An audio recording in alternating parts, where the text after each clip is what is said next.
Hello and welcome to the latest episode of the Piano 101 podcast with me, Fran Wilson, the Cross-Eyed Pianist. In today's episode, I chat to Charlotte Tomlinson, a pianist and teacher based in Oxford. I've been teaching the piano for a long time, and I've taught at the Purcell School for about 11 years, so quite used to teaching sort of talented kids. Then I moved on away from that, and I did a lot of teaching university students at Oxford. Different ball game, but again, always similar themes. And in recent years, I've become more and more interested in the adult amateur market of the pianists who will maybe be returning back after they've got more time in their diary and want to commit to the piano again, and for all sorts of different reasons.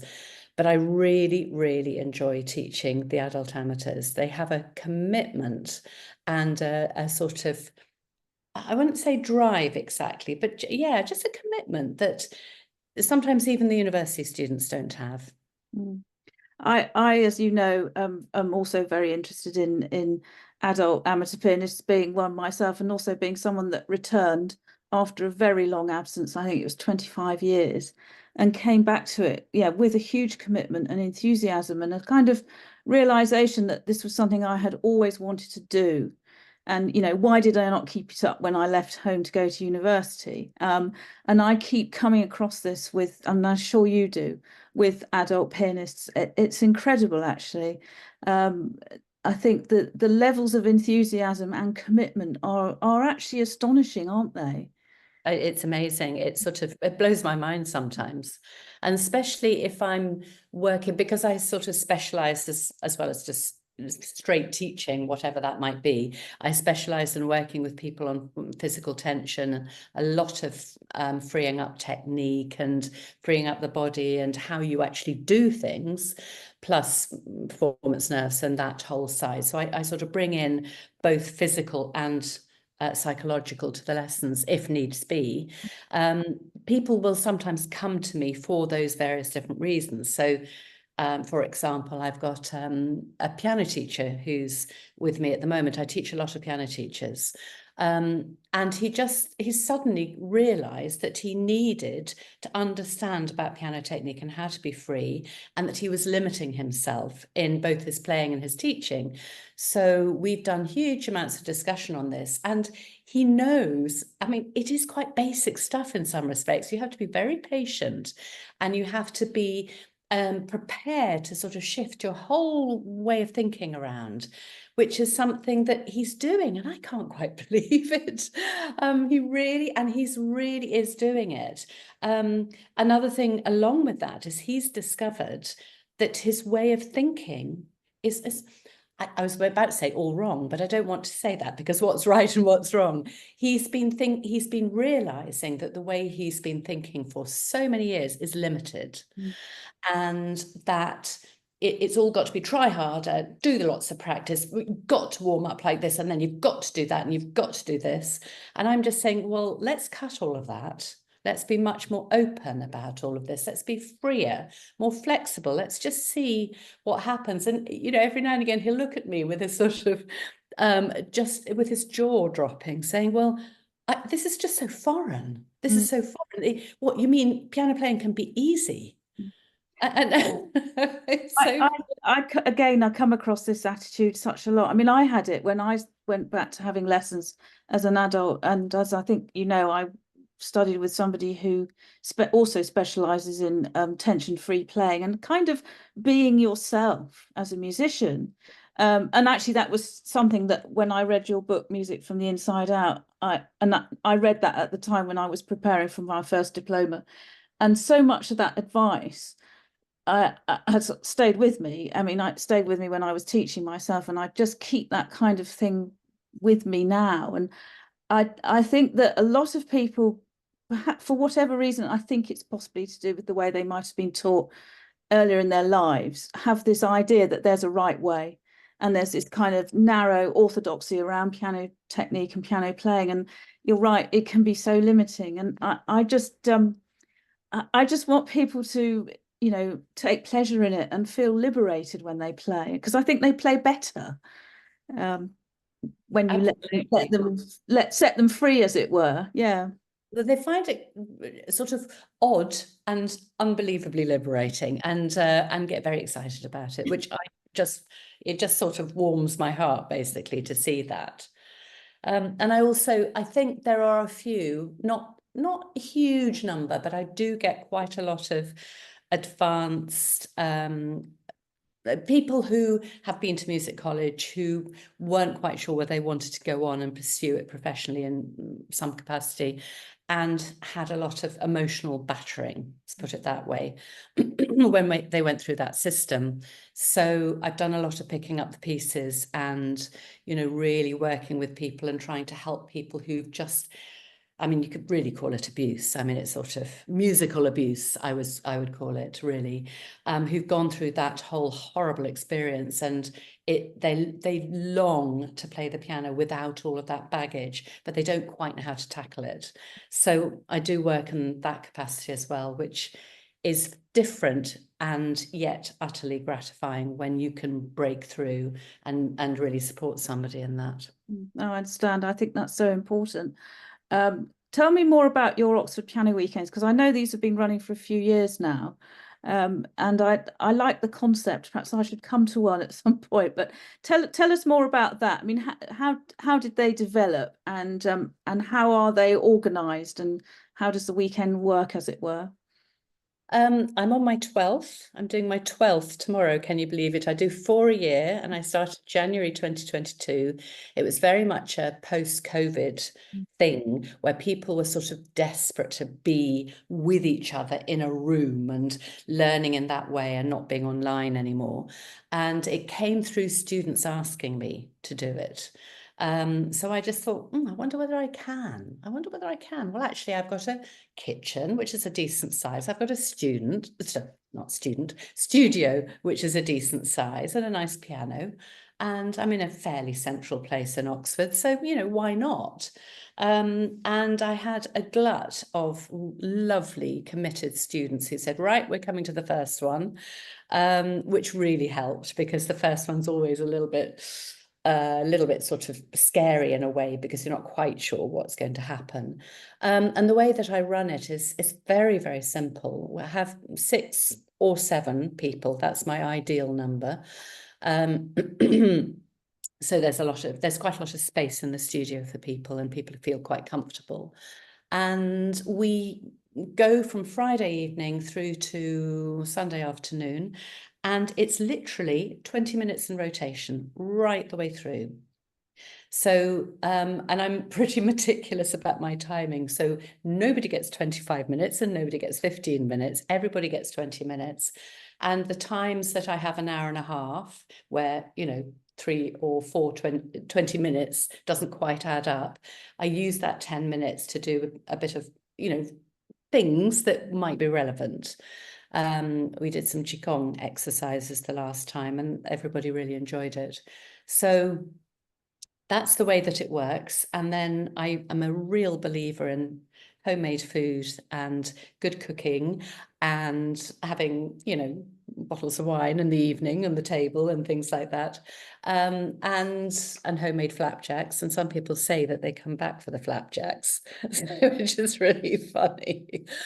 So it's kind of, you know, food and nice lunches and nice dinners and things, all sitting around the table having very animated chats, because if you get a bunch of pianists together, they're not used to being together. It's so true.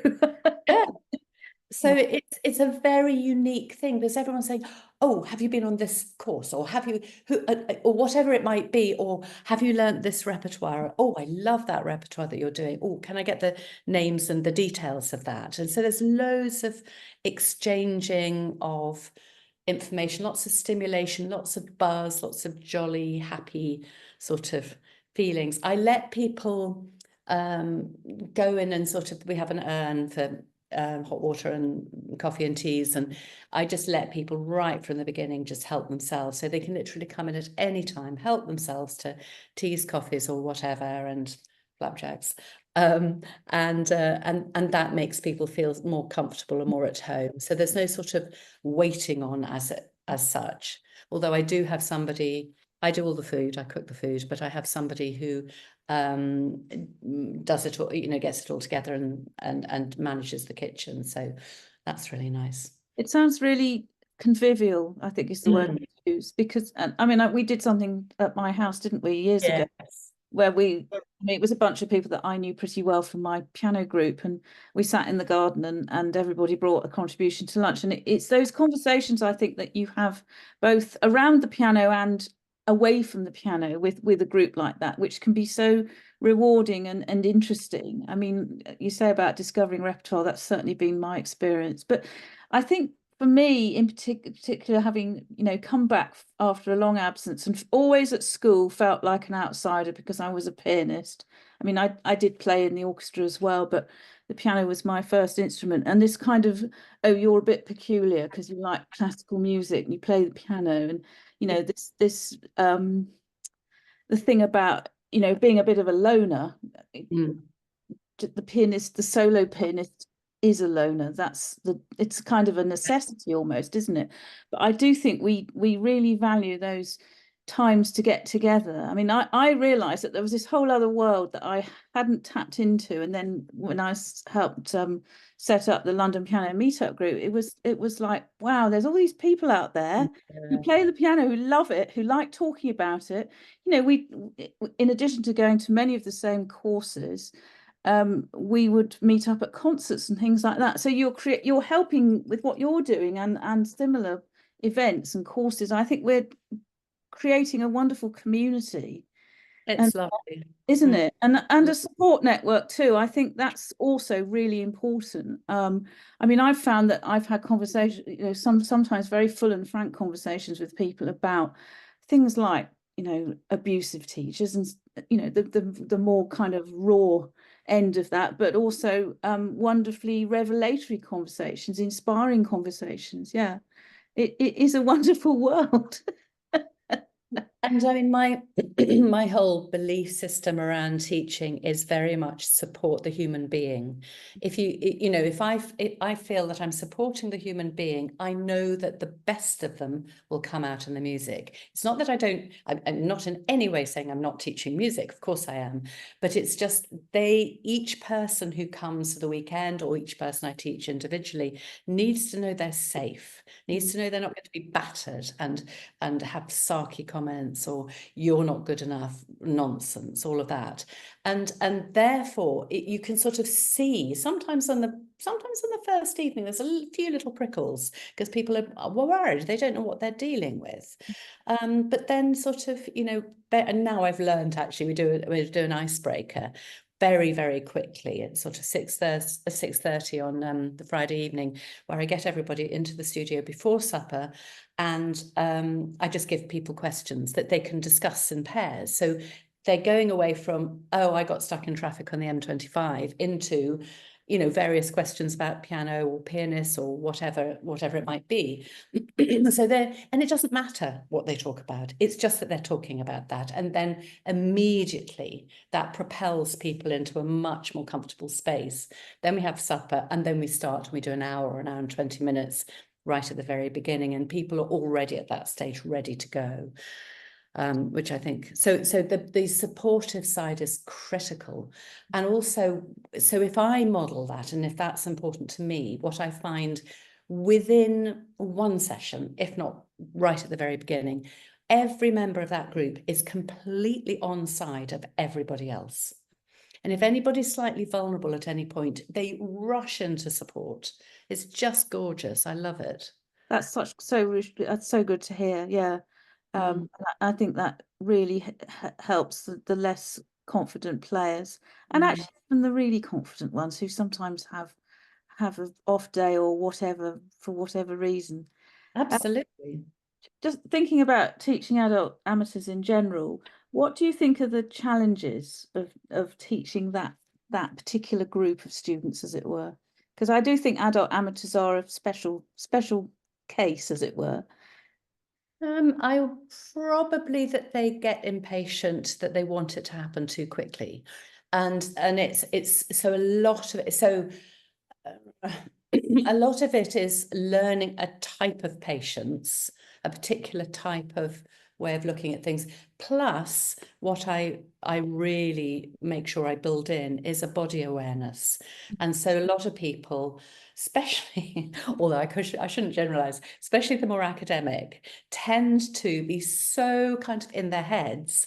And oh, well, okay, my hands might be an extension of my head, but not quite sure about what else is going on. So I bring in a body awareness very, very early on, because they have to know about the freedom and, you know, so that it feels and becomes easy. So that I would say that the patients, also the physicality, sometimes physically, depending on how advanced they are. Usually I teach grade 8 diploma level, and that's certainly my bottom line for the piano weekends, because it catapults us into a very interesting area, and I don't want to be doing counting rhythms when other people are sitting and watching, for example.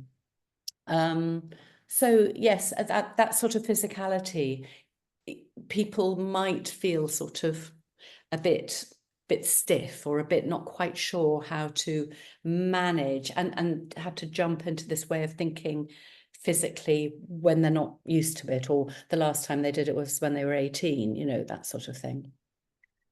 You talk about patience. I mean, it's something I'm completely familiar with. I am a very impatient pianist, despite my best efforts.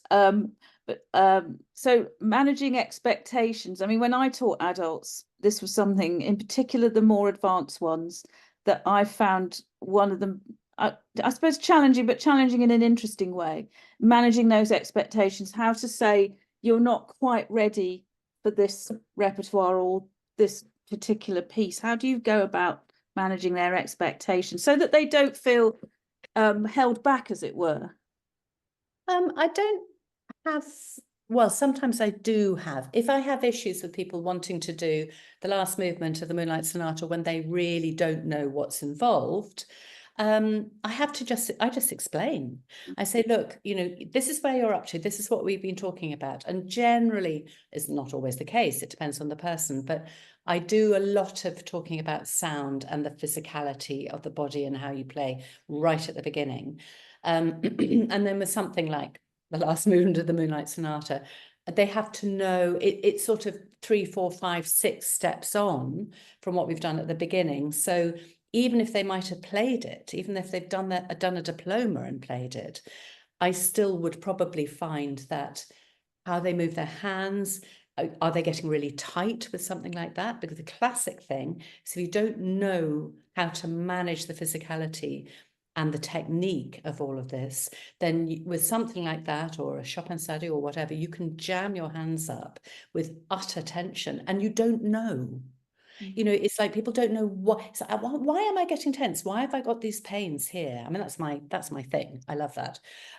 So I'll show exactly what it is, and I'll say, now this is what you need to do to play that last movement, and then they understand, and then they get it. So I basically explain very clearly what they need to do to be able to do it, and show them where they are, and then I just say, well, you know, keep it as an aim. Fantastic. Yeah. Oh, that's really good. Let's talk a bit about performance anxiety, because I think that is something that certainly when I was having piano lessons and taking my exams as a teenager, it was never discussed. You know, this is in the early 1980s. It was never discussed.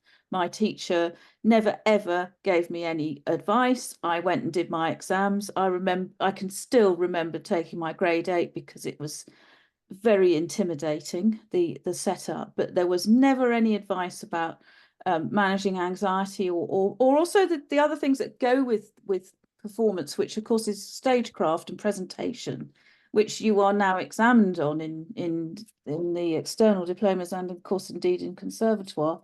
And I've felt that in recent years, you know, partly through your own efforts and others, that we're now able to talk about this more openly, but I still think there's an element of taboo around it.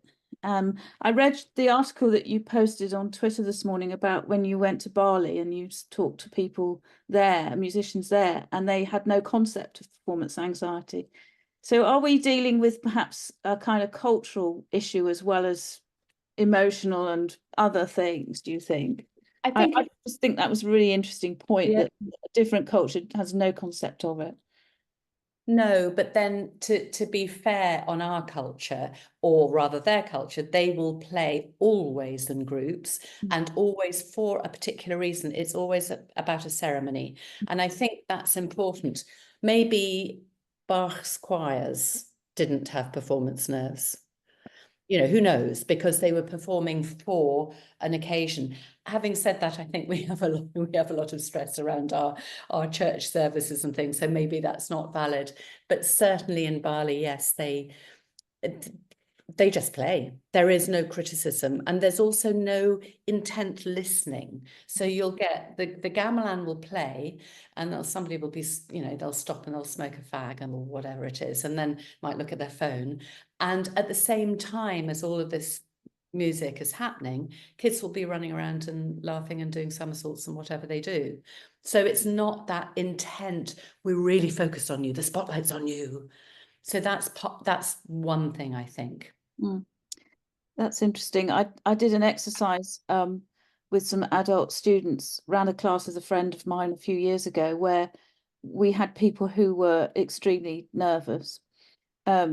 And the friend is a medic, so he did some explanation about the kind of physiological things that go on in the body when we're nervous and frightened. And then we did an exercise where people could get up and play whenever they wanted to, and the rest of us just sat around and chatted or walked around the room. We were at the 1901 Arts Club, in fact. And that was really interesting, because one lady who had literally broken down in tears because she was consumed with nerves. And just to backtrack slightly, what you were saying about your group being very, you know, looking after each other. The same thing happened there, and it was really lovely to see. But when we did this exercise where we all just kind of ignored her to start with, and then gradually we all quietened down and listened. She played beautifully, and she came away from the piano absolutely beaming because she'd done it. And I think that it is that feeling of all eyes on you and all attention being paid to you, isn't it, that can really contribute to the nerves. And then the fear of it's so simple in a way, isn't it? The kind of psychology of it, that I'm terrified of making a mistake in front of my peers because they'll all go booyah. Yeah.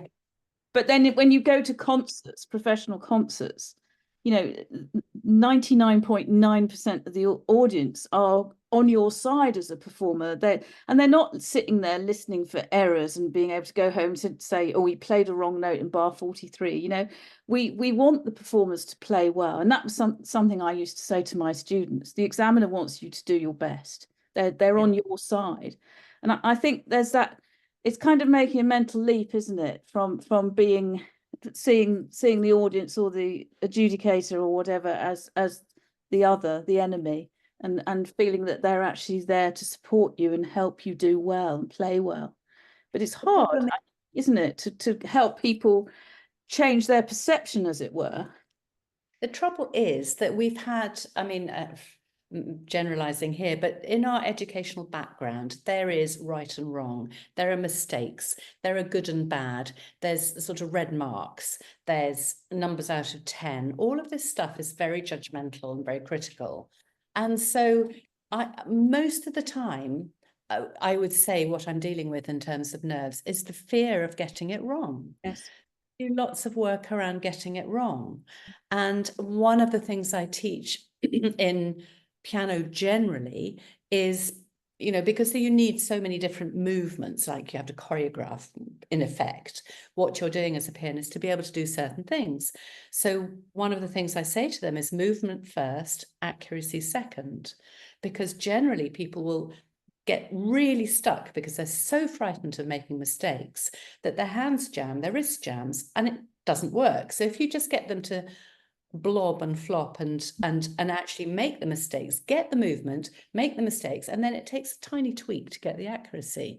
So yeah, it sort of but it is this horrible, I mean, again, I'm generalizing, but the older somebody gets, the more, and if they've had really quite a traumatic time with sort of right and wrong and in, you know, when they were younger, it has a, you know, it really has a huge impact, and it's very difficult to pull them out of that and really shift all those ways of doing things, but they can, and it does happen. It just might take a bit longer than for an 18-year-old. It does happen, and it's very, very thrilling for them and for me when you really see that progress and they sort of, their eyes light up and they've really sort of done something amazing. I think those are the some of the most magic moments of teaching, to see that moment and the person realizing that they've done something really wonderful. And then of course it gives them the confidence to keep going. There was something else I was going to raise. Oh yes, talking about judging. So we're in the midst of BBC Young Musician, and we've also had the Leeds Piano Competition in the last month. What's your view on music competitions? Yeah, I did a talk actually for the Leeds Piano Competition called The Psychology of Performance. That was an interesting one. I think there is one value in a competition, aside from, you know, the things that our society prizes, like if you win, if you come second, third, you might get an agent and all those opportunities. That's putting that on one side. Aside from that, I think that there's one benefit, and that is it really gets you to aim at very high standards. But if it's about the competition, I want to be better than, I think it's horrible. And I don't think that's what it's about.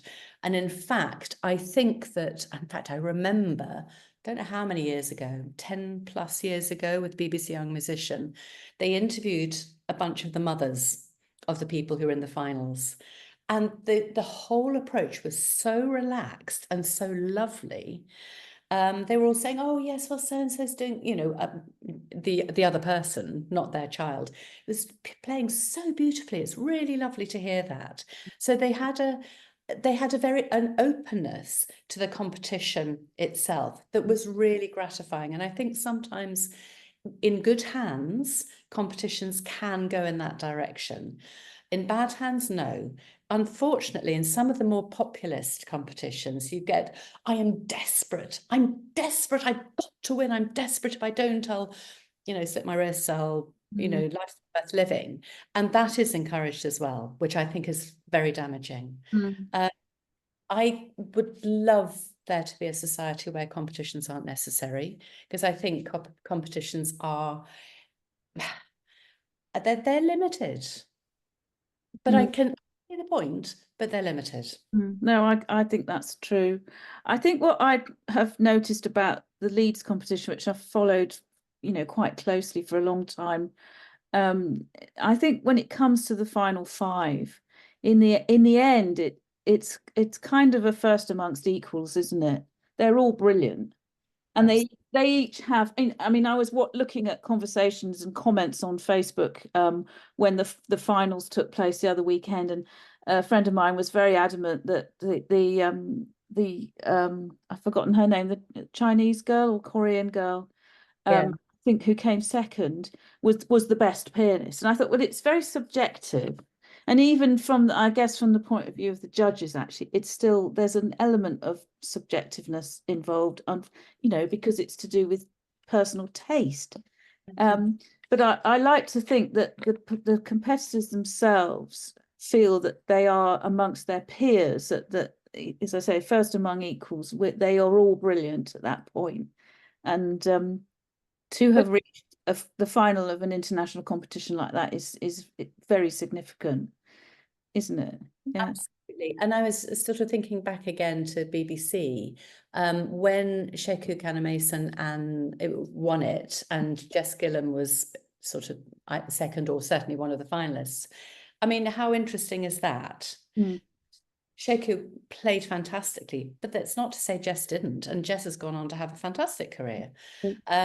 And because she's got a sort of an ability to speak, and she's got this buzzy personality, she's doing really well with that. Checo's very shy, and less talkative. So he, it's very interesting how it all works. And I remember what I thought was lovely about him winning that was, I mean, now we know the rest of the family is pretty extraordinary, that the rest of his family were just so delighted about it, because it meant it was possible for all of them. Exactly. In fact, I was at the final performance at the Barbican that year, and the Sheku's family was sitting right behind us, and actually in the whole hall, amongst the entire audience, there was a lovely feeling of celebration of young musicians and music, not competition, but celebration of music. And actually, all three of them were brilliant. Ben Goldscheider, I mean, he too, from there, has gone on to have a fantastic career. So I think it also proves that you don't necessarily have to go forward as a professional musician and soloist. Jess Gillam still performs a lot, but she's made a career out of presenting, and she's very good at it. And I think that's also something that I think should be made more of, as it were. That you don't have to be a full-time musician if it's not quite for you. And again, going back to performance anxiety, I know from conversations with music graduates that some have felt kind of that they failed because they didn't pursue a career as a full-time musician for whatever reason, and that has sometimes manifested itself in anxiety, both performance anxiety and general anxiety. And I think that's such a shame, because there are many other opportunities within the profession, and the full-time performers need the ecosystem that surrounds them. People like you, teachers, people like me as in the publicity role, all the people that run the concert halls and do all of those things as well. There's a massive system that it all comes together. We all hopefully we all sort of work and support one another and make it happen. Absolutely. Yes, going back to performance anxiety again, it's so important that people aren't stifled and suffocated by nerves for whatever reason, whatever the driving force for that is. But I sort of feel very strongly that if I can provide an environment in the lessons or in the piano weekends or whatever it might be, or in masterclasses when I'm doing those, where they can feel safe. I call it emotional safety. Safe on stage, safe in front of other people. The power of that can be absolutely extraordinary, and especially, and in fact, this is another thing that I didn't say earlier, the value of a group together is huge, because what you're doing is that person who's terribly nervous, and some people come just because of their nerves, can start relaxing in front of the group, with the group support. So it's not just me, it's actually the group who supports them. And then they just think, oh my God, I've actually moved somewhere. I actually feel better. And they come back again and again, which is lovely. I think that's just occurred to me, actually, Charlotte. I think that also is such an important thing, that feeling of being able to unwind, to relax, going to be yourself as a musician, amongst other people, amongst your peers, is really important. Again, I don't think enough is made of that within the sort of more formal teaching, conservatoire, whatever. I do think that making people feel comfortable is the key. And I've seen it, I've experienced it when I've been on courses, and also through my own teaching, and it's hugely valuable. And I think that people, when they experience that, and if they are going on to play in a festival or do a diploma or perform, I think if they can take those feelings from that moment on a course with them to the next thing, that's very, very valuable. Yes, just to sort of bed it all in, and practice it and do it. Yes, it makes a huge difference. No, it's great. I think what you're doing is wonderful. And I'm delighted to hear that your courses are successful and popular and continuing. So you've got one this weekend. Do you know what people are going to be playing? Have you got a repertoire list that you can give us a teaser, as so to speak, of what people are playing? So taken up with all the other things I've had to do to get ready that I'm just thinking, oh, I must sit and look at everybody's repertoire lists. And generally I know what it is. And even if I don't, I'm quite comfortable about knowing that there's things, because it's not, I think it's important to say that it's not just about, okay, this person is bringing a Beethoven sonata and they want huge insights into Beethoven sonata. It's not, it can be, but it could also be, and I say this to people, that I can use that session to talk about one particular thing I've noticed in that person's playing of that Beethoven sonata that will be of relevance to other people. So I kind of, it's not just I'm dealing with you right now. That's for a 1 hour session. It's like, what can we pull out of this that's valuable for you who's just played it and the group? So so that's why I sound a bit blasé about not being able to tell you what the repertoire is. So it's really embarrassing. But that's because in some senses it doesn't matter, if that makes sense. Yeah, totally. I don't send out repertoire lists because I don't want people feeling intimidated. Good, very good point, actually. Yes. So do you find that people bring the same sort of things? Because I mean, I no, you get a nice variety, wide variety of repertoire.